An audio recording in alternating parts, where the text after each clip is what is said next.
It was a dark, rainy day in February when I was hit by a small, red pickup.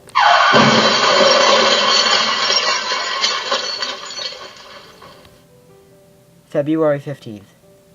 I was told I flew 15 feet before landing smack on my head. Apparently the driver was drunk and didn't see me crossing. I was placed in a ward of children and teens with major bodily harm or disease. My roommate was a boy named Mason. I never did find out his last name. For the time in which I slept, he found out bits and pieces of me from my various visitors. My favorite color, what music I liked, and other random things. The day I woke up, I was showered with love and attention from my family, and it took me almost an hour to realize the presence of the boy laying beside me. Eventually I was left in peace, and after about 20 minutes of mental debate, I spoke up and asked him his name. His voice was smooth and low, and never failed to make me shudder. We spent the rest of the evening playing 20 questions and becoming familiar with each other. Eventually, my doctor would break our quality time and give me the lowdown on my injuries and what the healing process would be like. He told me that when I was hit, not only did I give myself a nasty concussion, but my legs were also broken by so gracefully landing.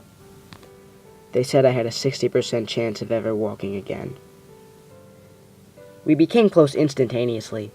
The nurses would laugh and say we already looked like some old married couple bundled up in bed watching whatever soap opera happened to be on television.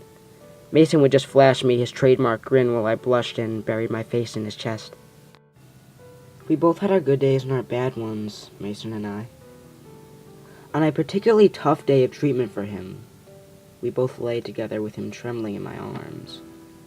I'll never forget the feeling of his soft hiccups or the knot at the pit of my stomach. I finally got up my courage and asked him the million-dollar question.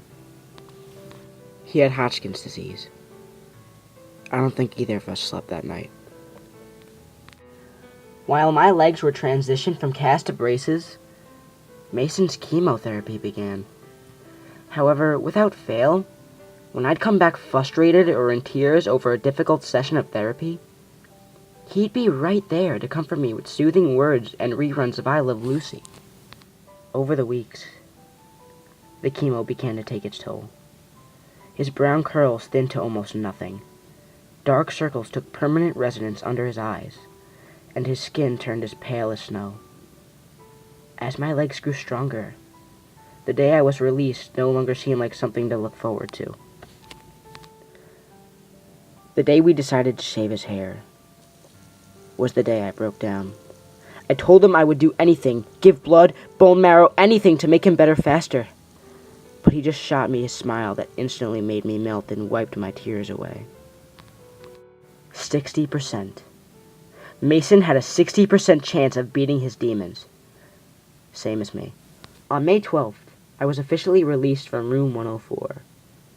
I would walk with a limp most likely for the rest of my life. Every other day I would visit Mason. Each time I would leave, we would take a picture together. Over the months, I could compare our first picture and our most recent one, and see how much he was deteriorating. It was heartbreaking. August 17th was the first time I lost him. Overnight, a high fever had broken out and his heart stopped for 4.5 minutes. Those were the worst minutes of my life. I sat outside his room in an uncomfortable plastic chair watching the nurses I knew all too well scrambling back and forth attempting to save his fragile life. I didn't leave his side until he squeezed my hand, winked, and told me to go home and take a shower. After that, I vowed I would never let him leave me alone again.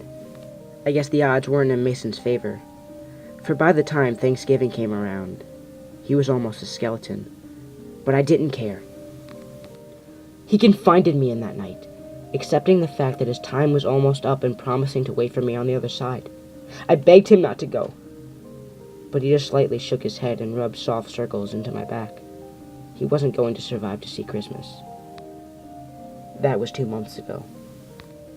No longer being able to bear to see him hooked up to all these sorts of machines, we decided to steal away in the night together.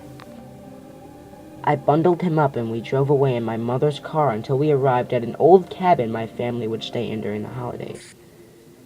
Mason and I couldn't be happier. I don't care that I'm always on the news every night, or that every cop in the county is looking for me.